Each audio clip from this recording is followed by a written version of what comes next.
কবে আসবে আমরা জানি না। কয়েকদিন আগে আমার স্কুলের মাধ্যমিক বিদ্যালয় গঙ্গানন্দপুর মাধ্যমিক বিদ্যালয়ের শিক্ষক উনি যদি আমার আলোচনাটা অনলাইনে শোনেন অবশ্যই উনি বলবেন, হ্যাঁ কবির আমার কথা বলেছে, কারণ আমার স্যার এখনো বেঁচে আছেন, তরিকুল ইসলাম ইংরেজির শিক্ষক। আমি একটা অনুষ্ঠানের জন্য দাওয়াত দিতে গেলাম, বলতেছে, আমি বললাম স্যার চিনেছেন নাকি? বললো না। আমি বললাম আমি কিন্তু আপনার, বললো চিনেছি, তুমি তো কবির বিন সামাদ। আমি বললাম অন্য কোনো পরিচয়ে চেনেন নাকি? কয় না। আমি বললাম আমি আপনার ছাত্র, আপনি আমাদের ইংরেজি ক্লাস দিতেন, পারতাম না বলে বেত দিয়ে পিটাইতেন। বেত দিয়ে কি করতো? পিটাইতেন। কয় তুমি আমার ছাত্র, সত্যি কি আমার ক্লাস করেছো? বললাম হ্যাঁ করেছি স্যার, আমি 2টা বছর আপনার এই প্রতিষ্ঠানে পড়েছি। তরিকুল স্যার বলল অনেক তো আমলের দিকে এগিয়ে গিয়েছ, তোমার দাড়ি, তোমার টুপি, তোমার জুব্বা বলে দেয় অনেক দূরে গিয়ে গিয়েছ। আমি চিন্তা করি আহারে যদি আজকে মারা যায় কালকে আল্লাহর সামনে কি নিয়ে দাঁড়াবো। এটা শোনার পরে উনার এটা বলতে যে উনি কাঁদলেন এবং উনার কথা শুনে আমিও কাঁদলাম। যেই মানুষটা ইন করে আছে, সে শার্ট পরে প্যান্ট পরে, এই মানুষটা দাঁড়িয়ে রেখেছে, সুন্দর সুদর্শন একজন মানুষ, এখনো তার মধ্যে স্মার্টনেস রয়েছে। মানুষটা বলতেছে আমি চিন্তা করি আজকে যদি মারা যায় কালকে আল্লাহর কাছে কি নিয়ে দাঁড়াবো। এই ভয়ে আমার ঘুম হয় না, এই ভয়টাই আমার বেশি কাজ করে। আমি বললাম স্যার আপনার যে ভয়টা আছে, মনে করেন কবির বিন সামাদ জুব্বা পড়েছে, টুপি মাথায় দিয়েছি, দাড়ি রেখেছে, এই জন্য মনে হয় পরকালে জান্নাতের সার্টিফিকেট পেয়ে গেছে, পরকালে দেখা যাবে আপনি বেঁচে গেছেন আর আমার মতো হুজুরেরা জাহান্নামে। বিশ্বাস হয় না আপনাদের? বিশ্বাস হলো না? জাহান্নাম উদ্বোধন করা হবে 3 শ্রেণীর লোক দিয়ে। কয় শ্রেণী? আপনাদের কথা বলতে কষ্ট হচ্ছে। কয় শ্রেণী? সবাই বলেন কয় শ্রেণী? 3 শ্রেণীর লোক দিয়ে। প্রথম শ্রেণী হলো আলেম। আল্লাহ রাব্বুল আলামিন 1 শ্রেণীর আলেমদেরকে দাঁড় করাবেন আর বলবেন, ও আলেমেরা তোমরা দুনিয়ার পরে সম্মান চেয়েছিলে, দুনিয়ার পরে সুখ্যাতি চেয়েছিলে, সবাই যেন তোমারে মাদানি বলে, আজহারি বলে, তোমারে যেন মাক্কি বলে, তোমারে যেন এমন তমুক, আমাদের সবার নামের শেষে একটা করে জিহাদি, বিপ্লবী, সুনামি, আমফানি আছে না নাই? কে আসবে যুক্তিবাদী? না কথা কয় না। কে আসবে জিহাদি সাহেব? জিহাদ করেছে কোথায়? যখন পকেটে টাকা দিয়েছে আর পেট ভরে খাওয়াইছে, তখন স্টেজে এসে চেয়ার ভেঙেছে, এই হলো জিহাদি। কথা কয় না। কোনদিন রাজপথে মিছিলে পাওয়া গেল না, কোনদিন আন্দোলনে না, সংগ্রামে নাই, কোনদিন মিটিং এ নাই, কোনদিন ইসলাম কায়েমের জন্য রাজপথে যাদেরকে পাওয়া যায় নাই, নামের শেষে জিহাদি আছে না নাই? বিপ্লবী, তারপরে অমুক তমুক। আল্লাহ রাব্বুল আলামিন বলবেন, ওগো কবির বিন সামাদ তুমি চেয়েছিলে তোমারে যেন মানুষ বলে ভাইরাল পারসন, উপস্থাপক, উপস্থাপনা করতে যে আজকে এখানে আলোচনা করব, এর মধ্যেও মেরে দিল কৌতুক অভিনেতা। ঠিক না বেঠিক? পাবনায় যে দেখি এক পোস্টারে লিখেছে ইউটিউবে সার্চ দিলে যে নাম আগে পাওয়া যায়। আমি বললাম আমার বোন নামও লিখে দিতে নেন।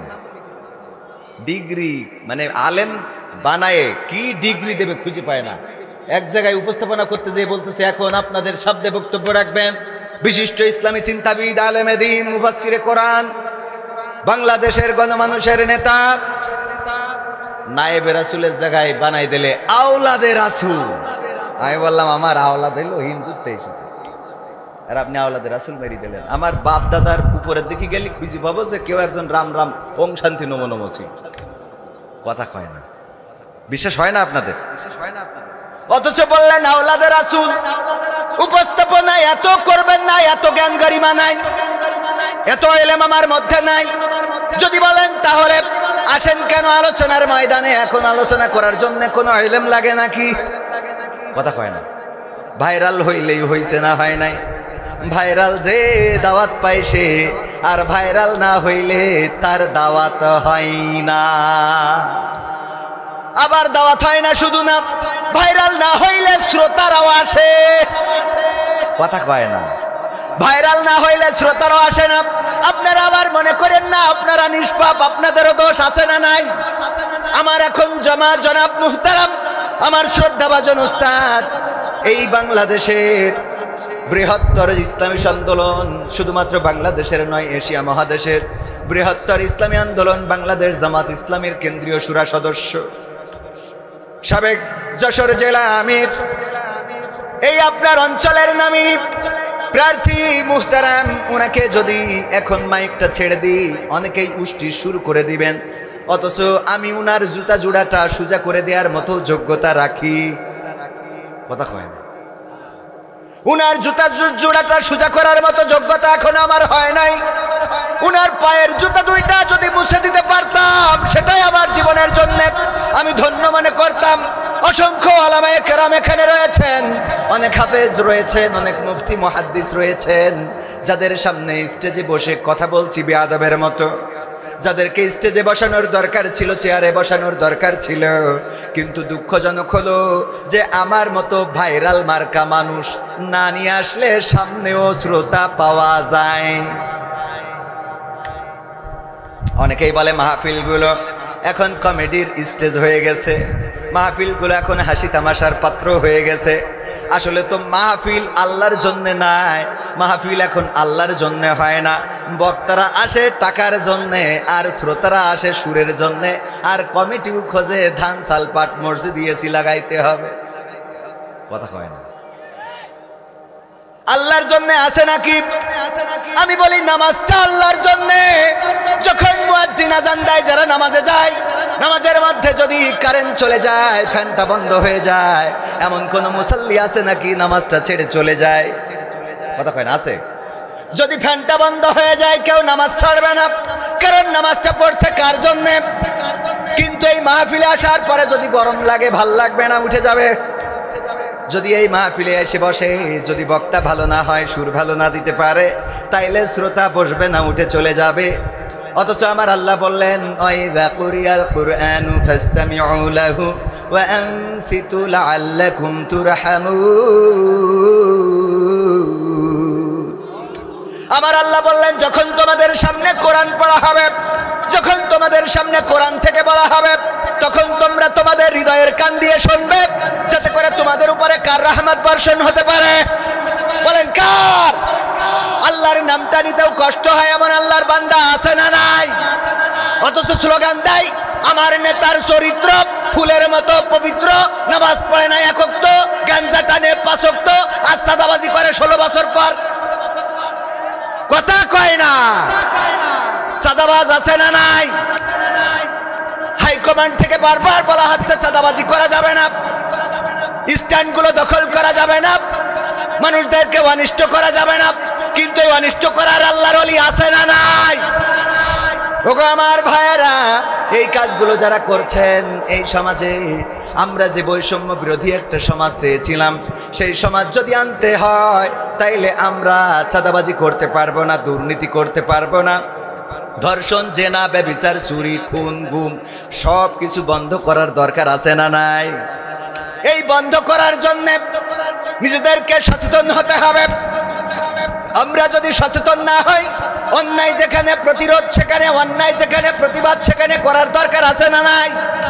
অন্যায়ের প্রতিবাদ করার জন্য 5ই আগস্ট হয়েছে, অন্যায়ের প্রতিবাদ করার জন্য ছাত্র জনতা রাজপথে নেমেছিল। ছাত্র জনতার কোনো দুর্নীতি দেখতে চায় না, আর কোনো চাঁদাবাজ দেখতে চায় না।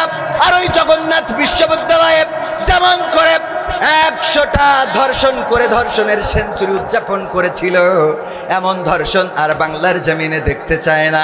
এই জন্যই 5ই আগস্টে আমার দেশে যে গণবিপ্লব হলো, জুলাই থেকে শুরু হওয়া 5ই আগস্ট পর্যন্ত বা 36শে জুলাই পর্যন্ত যেটা ঘটে গেল, 2000-এরও বেশি ছাত্র জীবন দিল, 20,000-এর বেশি ছাত্র পঙ্গুত্ব বরণ করল, আহত হলো, হাত হারালো, পা হারালো, চোখ হারালো, কান হারালো, চেহারা হারালো, সৌন্দর্য হারালো, সংসার হারালো। ওগো আমার ভাইয়েরা, এত রক্তের বিনিময়ে আনা বিপ্লবটা এখন আবার অনেকেই দাদাবাবুর সাথে তাল মিলায়ে ধ্বংস করে দিতে চাই। ঠিক না বেঠে? আমরা স্পষ্ট করে বলতে চাই, ছাত্রদের রক্ত দিয়ে যে বিপ্লব এসেছে, সেই বিপ্লব আর দাদাদের হাতে তুলে দেওয়া হবে না। দাদাদের সাথে যারা মিল রাখবে, যদি আমার মুহতারাম আজিজুর রহমান সাহেব মিল রাখে, উনাকেও বয়কট বয়কট বয়কট। ঠিক না ঠিক? কারণ দাদাদের প্রেসক্রিপশনে আর বাংলাদেশ চলতে পারবে না। বাংলাদেশ চলবে বাংলাদেশের জনগণের কাঙ্ক্ষিত চিন্তা চেতনায়। চলো জনগণ যেটা সিদ্ধান্ত নেবে সেটাই বাংলাদেশে কায়েম হবে। দাদাদের কোনো প্রেসক্রিপশন বাংলাদেশে চলবে না। দাদারা বলে যে তারা নাকি আমাদের দেশের কল্যাণকামী, অন্যান্য রাষ্ট্রের থেকে, অন্যান্য দেশের থেকে দাদারাই নাকি আমাদের দেশে বেশি কল্যাণ চায়, আমাদের দেশের বেশি কল্যাণকামী।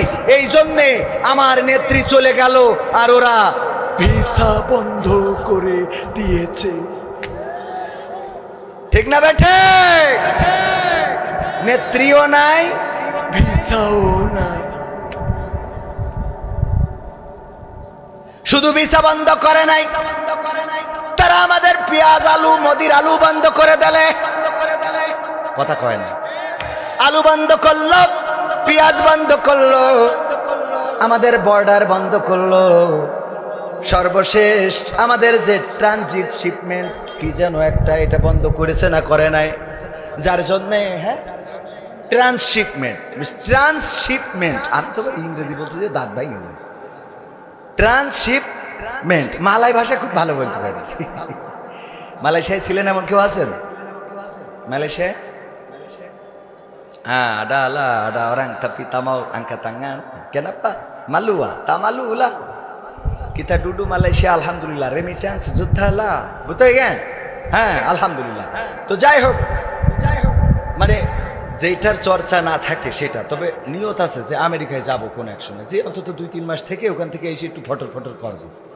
আল্লাহ কবুল করুন। বলেন আমি। আমার নামের আগে পরে কোনো ডিগ্রি নাই, মানে কি দেবেন, একটা মাঝে মাঝে মনে হয় যে একটা ডিগ্রি থাকা উচিত, যেহেতু বিপ্লবী, জিহাদি, সুনামি, আমফানি। একজন কাতারে ছিল, নাম দিয়েছে অমুক মাওলানা কাতারি। সহ্য না করি পারা যায়, মানে টাইটেল। তো আমি চিন্তা করলাম যে সবাই যখন এরকম করে লাগাচ্ছে, আমি একটু উগান্ডাতে ঘুরে এসে লাগাই দেবো কবির বিন সামাদ উগান্ডি। এটা একটা আনকমন হবে, আনকমন, মানে এটা কেউ লাগাই নাই, ঠিক না? হ্যাঁ, যাই হোক, সময় খুবই দ্রুত চলে যাচ্ছে। মাহফিল তো শুরুই করি নাই, আমি এখন শুরু করবো। দ্বিতীয় বার্ষিক তাফসিরুল কোরআন মাহফিল। গতবার কিন্তু বিনা দাওয়াতে এসে গান গেয়ে গেছিলাম, মনে আছে আপনাদের? মনে আছে? কি গান গাইছিলাম কোন তো? তোমাকে জাগতে হবে, তোমাকে থাকতে হবে, এ সমাজ ভাঙতে হবে, নতুন সমাজ আনতে হবে, তোমাকে জাগতে হবে। কত দুঃখী রাত্রি কাটায় অনাহারে পথের পরে, এখনো আসেনি সুখ বাংলার প্রতি ঘরে ঘরে। কথা কয় না? সুখ কি এসেছে? এসেছে।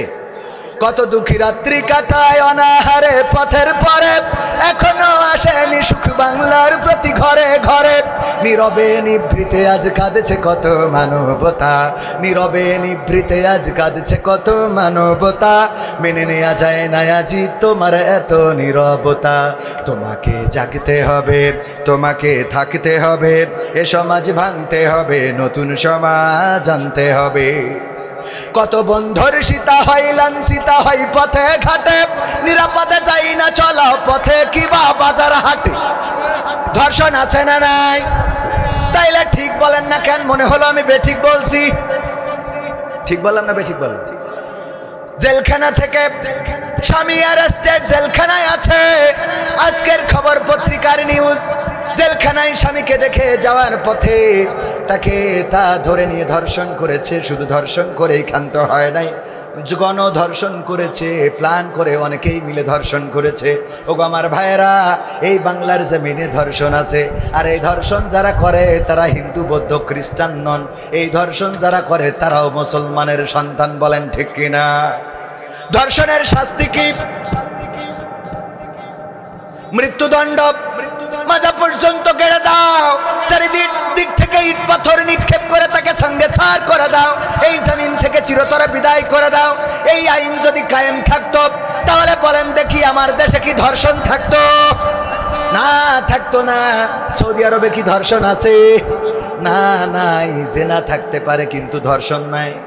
জেনা থাকতে পারে, গোপন গাপানে কিছু হইতে পারে, কিন্তু ধর্ষণ করার দুঃসাহস কেউ করে না। কারণ জেনা করেও যদি ধরা খায় তাইলে কতল করার বিধান আছে না নাই? ওগো আমার ভাইয়েরা, এই জন্য একটু জেগে ওঠা দরকার। কত বন্ধুর সীতা হয়, লাঞ্ছিতা হয় পথে ঘাটে, নিরাপদে যাই না চলা পথে কিবা বাজার হাটে। রক্ষক কাজী ভক্ষক হয়ে চলছে কত সাধু বেশি, রক্ষক কাজী ভক্ষক হয়ে চলছে কত সাধু বেশি, তাই তো আসে না সুখ আমার সোনার বাংলাদেশে। তোমাকে জাগতে হবে, তোমাকে থাকতে হবে, এ সমাজ ভাঙতে হবে, নতুন সমাজ আনতে হবে। হলুদ মিডিয়ার প্রকোপে কত মানুষ মরছে ঢুকে, সত্য নিউজগুলো টাকার তলে চাপা থাকে। আমাদের দেশে হলুদ মিডিয়া আর কি, হলুদ মিডিয়া দাদার দেশে হয়েছে কিছু। হাড়ি নিয়ে আসে কয় আজকে ডক্টর ইউনূসের হাটে হাড়ি ভেঙে দেবে। দেখেছেন কিনা? এমন সাংবাদিক মাটির হাড়ি পর্যন্ত নিয়ে আসিতে সাংবাদিকতা করে। আর একজন কি আছে যেন, ময়ূখ রঞ্জন না কি যেন, হ্যাঁ কি রঞ্জন, মূর্খ রঞ্জন। আচ্ছা, এ নতুন শুনলাম, আপনাদের মাথায় বুদ্ধি আছে। বাংলাদেশ থাকবে না, বাংলাদেশ থাকবে না, বাংলাদেশ। তা তোর বাপের কি, তোর 14 গোষ্ঠীর কি, আমার সেইটা কর। বাংলাদেশ থাক না থাক সে আমরা বুঝ করবো, তোর এত জলে খেল কথা কয় না। বাংলাদেশ থাকবে না। হলুদ মিডিয়ার প্রকোপে কত মানুষ মরছে ঢুকে, সত্য নিউজগুলো টাকার তলে চাপা থাকে। ক্যামেরার ভিতর দিয়ে সোজা জিনিস উল্টো দেখে, কলমের ভিতর দিয়ে সোজা কথা উল্টে লেখে। আপামর জনসাধারণ খাই যে ধোকা বাকে বাকে। ঠিক না বেঠে?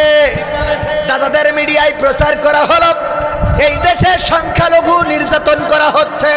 আমি আপনাদের কাছে যদি প্রশ্ন করি, আপনার ডানে বামে যত হিন্দু আছে বলেন দেখি, যত মন্দির আছে, প্যাগোডা আছে, গির্জা আছে, এই বাংলার জমিনে একটা মন্দিরে, একটা গির্জায়, একটা প্যাগোডায় 5 তারিখের পরে হামলা কি করা হয়েছে? হামলা তো করা হয় নাই, বরং নজির সৃষ্টি করেছে। বিশ্বের ইতিহাসে এবারই প্রথম মাদ্রাসার ছাত্ররা, আলেম ওলামারা, ইসলামী আন্দোলনের নেতা কর্মীরা, তারা যে মন্দিরগুলো পাহারা দিয়েছে ষড়যন্ত্র রুখে দেওয়ার জন্যে। শুধু তাই নয়, মন্দিরের সামনে ফজরের নামাজ পড়ে তারপরে আমার কোরআনের ছাত্ররা, হাফেজে কোরআনেরা ওই মন্দিরের সামনে পর্যন্ত নামাজ আদায় করে বাড়িতে গিয়েছে। বলেন ঠিক কিনা?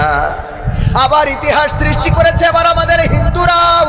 যখন এবার ঈদের নামাজ হলো, এবারই তো সম্ভবত অনেক বছর পরে প্রথম কোন নামাজ, যেই নামাজে রাষ্ট্রের প্রধান তিনি ইমাম, তিনি যাইতে পেরেছেন জাতীয় ঈদগাহে।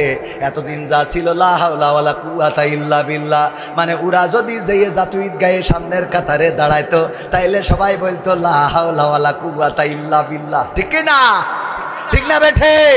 এইবারই একজন বিটা মানুষ, আমাদের আঞ্চলিকতায় বলে মদ্য মানুষ। কি মানুষ? মদ্য মানুষ গিয়েছে। আর এইবারই প্রথম কোন ঈদ গেল যে ঈদে আমার হিন্দু ভাইয়েরা, হিন্দু মায়েরা, বোনেরা, মুসলমানরা যখন নামাজে যায় তখন তাদের গায়ের উপরে ফুলের তোড়া ছিটিয়েছে। বলেন ঠিক কিনা? সৌহার্দ্যপূর্ণ সম্প্রীতির পূজা হয়ে গেল, সৌহার্দ্যপূর্ণ সম্প্রীতির ঈদ হয়ে গেল। এত কিছুর পরেও আমার দাদার দেশে তারা নিউজ করে এই দেশে নাকি সংখ্যালঘু নির্যাতন হয়। আমি গবেষণা করে দেখলাম, ওই নাসিরউদ্দিন হজ্জার গল্প বলা লাগে। নাসিরউদ্দিন হজ্জা একবার অনেক কষ্ট করে 1 কেজি গরুর গোশত কিনেছে। অনেক দিন ধরে গরুর গোশত খাওয়া হয় না, খুব কষ্ট করে 1 কেজি গরুর গোশত কিনে এনেছে। বাড়িতে বেগমকে বললেন, বেগম রান্না করো, আমি একটু কপোতাক্ষর পাড় থেকে গোসলটা সেরে আসি, তারপরে গরুর গোশত দিয়ে আজকে মাখো মাখো করে খাবো। অনেকদিন পরে গরুর গোশত, এরকম হয় না গরিব মানুষের জীবনে? অনেকদিন পরে গরুর গোশত রান্না, 1 কেজি গরুর গোশত কিনে এনেছে।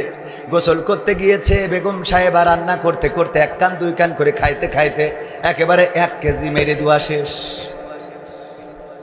গোসল করে এসে নাসিরউদ্দিন হজ্জা সরিষার তেল মাইক্রি স্যার বলতেছে, নিয়ে আসো বেগম, নিয়ে আসো, আজকে কায়দা করে কষি মারবো। বেগম সাহেবা কিসের গোশত আনবে? গোশত মেরে দিয়া শেষ। এমন আল্লাহর ওলি আছে না নাই? অনেক দিন ধরে বেগমও খায় না। বেগম 1 কেজি শেষ করার পরে বুদ্ধি করেছে, মেয়েদের বুদ্ধি কম না বেশি, কিন্তু ধরা খায় না। দেখবেন যে এই যে ধরেন ফোনে কথা বলতেছে চাচাতো ভাইয়ের সাথে অথবা যার সাথে, তুমি কতদিন হলো আমার খোঁজই নাও না, খোঁজ নিবা, মাঝে মাঝে ফোন দিবা, তোমার খুব ভালো লাগে। আমি তোমাকে দেখার পরে শাহরুখ খানকে তো দেখি না।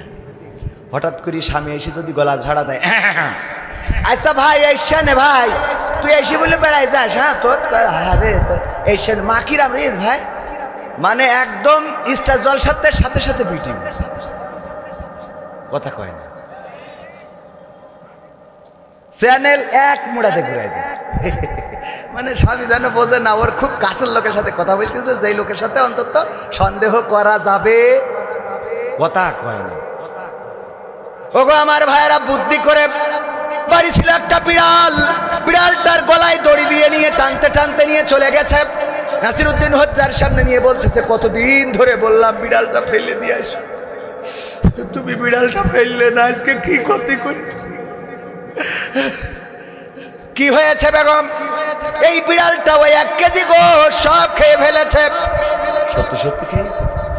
তুমি বিশ্বাস করো না, আমার তালাকটা আমি বাড়ি চলে যাই, কার সাথে সংসার করছি আল্লাহ। মানে কান্না আছে না নাই, কিছু কইলে অমনি কান্না কান্না রে। নাসিরউদ্দিন হজ্জা বুঝতে পেরেছে এখন অন্তত ঝাড়ি মারামারি না করে সংসার টিকাইতে হইলে একটু বুদ্ধি করতে হবে। বললো তাইলে বিড়ালটা প্যাকেটে ভরো। নিয়ে এসেছে জামতলায় আমার হাফিজুর রহমান দুলাভাইয়ের দোকানে, নিয়ে এসে বলছে তোমার যে মিটারটা আছে একটু ওইটা অন করো, ওজন দেবো।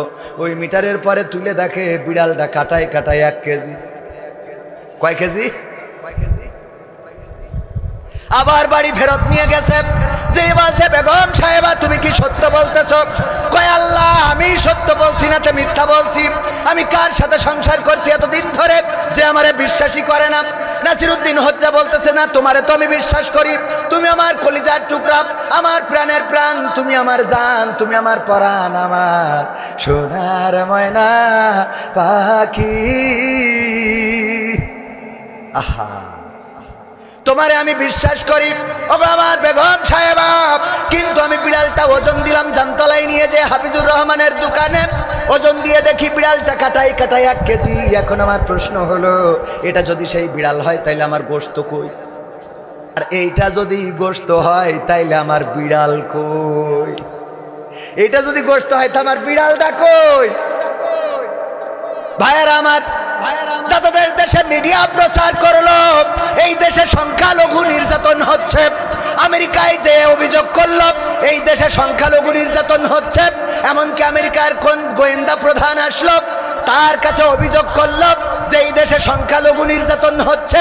ওগো আমার ভাইয়েরা, আমরা খুঁজে খুঁজে দেখলাম সবচেয়ে বেশি নির্যাতিত, সবচেয়ে বেশি আতঙ্কিত হয়ে এই দেশ ছেড়েছেন যিনি, তিনি আর কেউ নন, তিনি হলেন এই দেশে ইসলাম প্রচার করার জন্য যেই পরিবার এসেছিল বঙ্গবন্ধুর পরিবার, সেই পরিবারের সন্তান শেখ হাসিনা। ইসলাম প্রচার করতে এসেছিল এমন আল্লাহওয়ালা, সকালবেলা উঠে আগে যাই নামাজ খুঁজে নিয়ে ফজরের নামাজ পড়ে, তারপরে কোরআন তেলাওয়াত করে দিনের শুরু করে। এই আল্লাহর ওলিরে প্রথম নির্যাতন করে এই দেশ থেকে পাঠানো হয়েছে। বলেন ঠিক না বেঠিক? এইটা সংখ্যালঘু না সংখ্যাগরিষ্ঠ? মুসলমান না অন্য ধর্মের? মুসলমান না? সংখ্যাগরিষ্ঠ কি না? সংখ্যাগরিষ্ঠ। 2 নম্বর যিনি নির্যাতনের শিকার হলেন তিনি আর কেউ নন, বিশ্ব ওলি। ওরে বাবা, দাড়ি দেখলি মনে হয় মতিউর রহমান নিজামী রাহিমাহুল্লাহ, মনে হয় আবার এসেছে সালমান এফ রহমান। দরবেশ বাবা, দাড়ি দেখলি এরা মনে হয় না?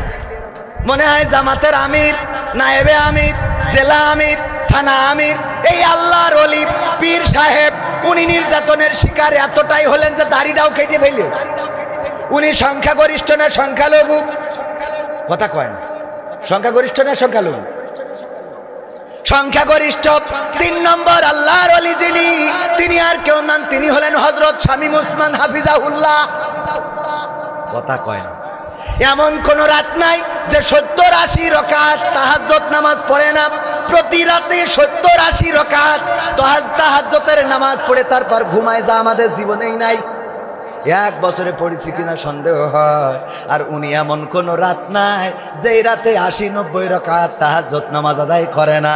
এই আল্লাহর ওলি নির্যাতনের শিকার হয়েছে। 4 নম্বর যিনি, তিনি হলেন আর কেউ নন, হযরত ওবায়দুল কাদের কাকা। ঠিক না বেঠে? সেও সংখ্যালঘু না সংখ্যাগরিষ্ঠ। 4 নম্বর আল্লাহর ওলি হলেন মানিক, বিচারপতি মানিককে কালামানিক বলে। এই কালামানিক কেমন? সে চিন্তা করলো দুনিয়ার জীবন আর জীবনই না, আর কোনো বিলাসিতা করা যাবে না। এই জন্য সবকিছু ছাড়িয়ে দিয়ে দাড়িটাও রেখে দিল, মাথায় টুপি পরল, তারপরে চলে গেল জঙ্গলে, কলা পাতায় শুয়ে থাকলো। মানুষেরা তারে ধরলো তো ধরলো, বিচি দুটোও খুলে নিয়ে কথা কয় না। ও আমার ভাইরা, এইভাবে নির্যাতনের শিকার যেই কয়জন হয়েছে, তারপরে দীপুমণি, তারপরে যে কিডা এই যে ব্যারিস্টার সুমন, তারপরে আরাফাত, তারপরে আরো ইনু মেনন, সব আল্লাহর ওলি। ইনু মেননও কেমন আল্লাহর ওলি, ওরা বামপন্থী দল করতো, অথচ পাগড়ি পরে ওমরাটাও সেরে এসেছে। বলেন ঠিক না বেঠিক? সব আল্লাহওয়ালা।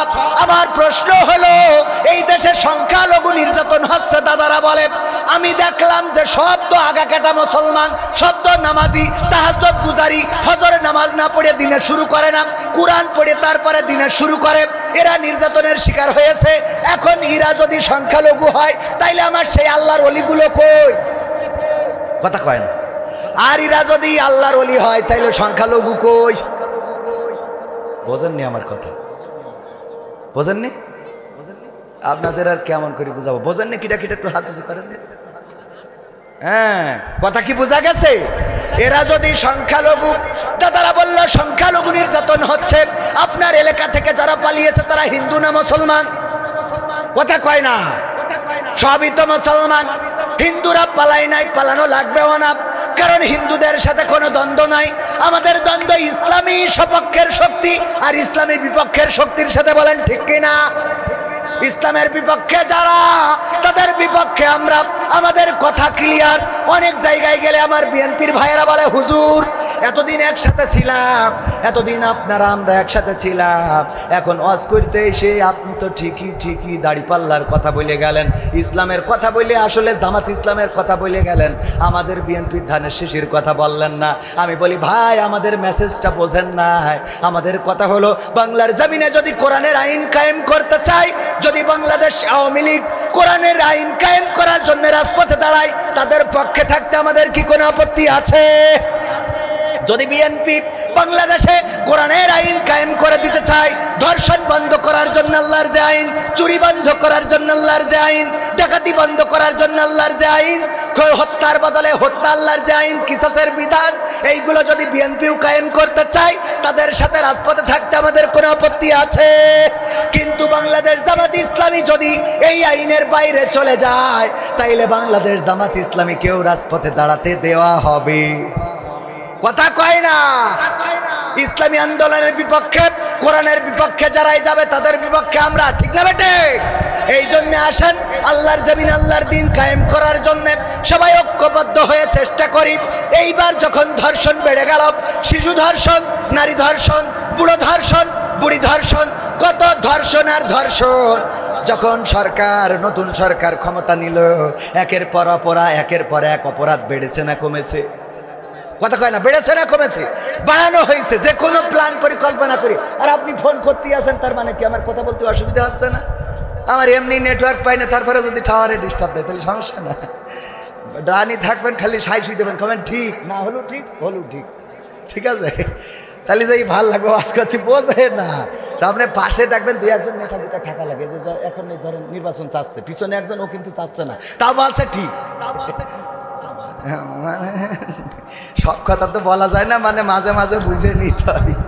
ওগো আমার ভাইয়েরা, ঠিক বলার দরকার আছে না নাই?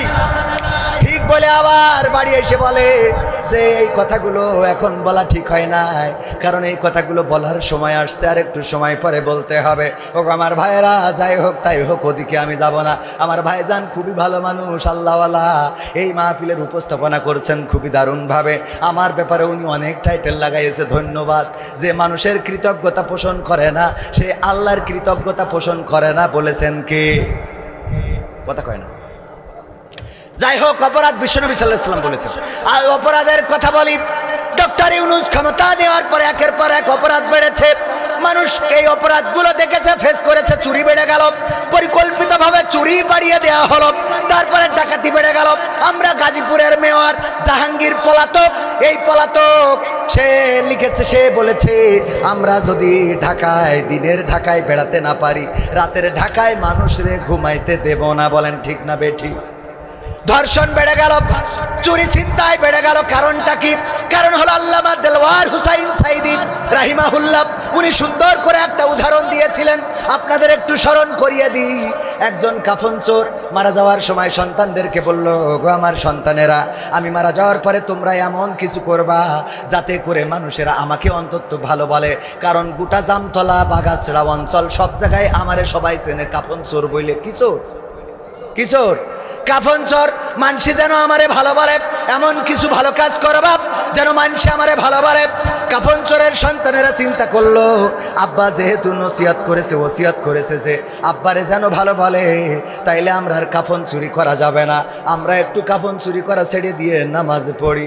নামাজ পড়া ধরলো, মসজিদে গেল, আল্লাহওয়ালা হয়ে গেল। মানসে বলে, নামাজ পড়ো যাই করো, তোমরা তো কাফন চোরের ছেলে। কথা কয় না, বলে না, বলে না। কাফন চোরের ছেলে সন্তানেরা মিটিং ডাকলো যে আমরা এত নামাজ রোজা করি, তারপরে তো সবাই কয় কাফন চোরের ছেলে, তাইলে কি করা যায়? কয় এখন খালি নামাজ পড়লে হবে না, প্রতি ওয়াক্ত নামাজে জামতলার মিষ্টি খাওয়াবো সব মুসাল্লিদের। প্রতি ওয়াক্ত নামাজে কি খাওয়ায়? জামতলার রসগোল্লা একটা করে খাওয়ায়, নামাজ পড়ে একটা করে মিষ্টি, জামতলার মিষ্টি দিয়ে দেয়, খায় আর আঙুল চাটতে চাটতে যায়। মানুষ জিজ্ঞেস করে, আঙুল চাটো কেন? কয় ওই যে চোরের, কাফন চোরের ছেলেরা রসগোল্লা খাওয়াইছে। তাহলে রসগোল্লা খাওয়াইও কি লাইন করতে পারলো? বললো ভাই তাও তো বলে কাফন চোরের ছেলে, কি করা যায়? কয় আরো বড় প্রজেক্ট নিতে হবে। কি প্রজেক্ট? অসহায় যারা, দুস্থ যারা, যাদের গরু নাই, ছাগল নাই, টাকা নাই, ঘর নাই, বাড়ি নাই, ওদেরকে আমরা দান করব। ঠিক আছে ভাই, যার ছাগল নাই ছাগল দিল, যার গরু নাই গরু দিল, যার ঘর নাই বাড়ি দিল। এইগুলো যখন করলো, বললো তোমার তো এতদিন মাটির বাড়ি ছিল, ইটির বাড়ি কি করে হইলো? কয় কাফন চোরের ছেলেরা করি দেস। বিপদ না? যেহেতু এত কিছু হাসছে, তিন ভাই আবার মিটিং করলো, চার ভাই বা পাঁচ ভাই যারা আছে, ভাই যে কয়জন, যে ভাই এত কিছু করার পরেও তো আমাদের তো আব্বার নামটা ভালো বানাইতে পারলাম না। সবাই তো আব্বারে আগেও কাফন চোর বলতো, এখনো কাফন চোর বলে, তাইলে কি করা যায়? বললো এখন একটা বুদ্ধি করতে হবে, আমরা আবার পূর্বের পেশায় ফিরে যাব। তবে শুধু পূর্বের পেশায় ফিরে গেলে হবে না, আমরা একটু আর একটু কষ্ট করতে হবে। সেটা কি? আমরা গোরস্থানে যেয়ে কাফনের কাপড় চুরি করবো তো করবো, পাশাপাশি লাশটা তুলে এনে পাশায় বাঁশ ভরাইয়ে জামতলার মোড়ে ঠেঙায় রাখবো। যখন গোরস্থান থেকে লাশের কাফন চুরি করেছে আর ওই লাশটার পাশার মধ্যে বাঁশ ভরে ওই মোড়ে টেনায় রেখেছে, তখন মানসিক হয় এগের থেকে তো এগের বাপ ভালো ছিল। ওরা এবার বলছে আলহামদুলিল্লাহ, আল্লাহ শুক্রিয়া, আব্বারে ভালো বানাইতে পারছি। কথা কয় না। 2 রাকাত নফল নামাজ, 3 ভাই, 4 ভাই, 5 ভাই সিদ্ধান্ত নিল আজকে শুকরানা নামাজ হবে। কারণ এতদিন পরে মানুষে বলেছে যে এদের থেকে এদের বাপ ভালো ছিল, তার মানে আব্বারে আমরা ভালো বানাইতে পেরেছি। এই আব্বারে ভালো বানানোর জন্যে বাংলাদেশ আল্লাহর ওলিরা তারা জেনা বাড়িয়ে দিল, ধর্ষণ বাড়িয়ে দিল, চুরি ছিনতাই বাড়িয়ে দিল, যেন লোকেরা বলে আগেই তো ভালো ছিল। কথা কি বোঝা গেছে? আসুন এবার আলোচনায় আসি। ভাইয়ারা আমার, আমি পবিত্র কোরআনের সূরা আল ইমরানের 102 নম্বর আয়াত তেলাওয়াত করেছিলাম, মনে আছে না নাই? আল্লাহর নবী সাল্লাল্লাহু আলাইহি সাল্লাম এমন একটা সমাজ গড়ে দিয়ে গেলেন, এমন একটা রাষ্ট্র গড়ে দিয়ে গেলেন, রাষ্ট্রের খলিফা, দ্বিতীয়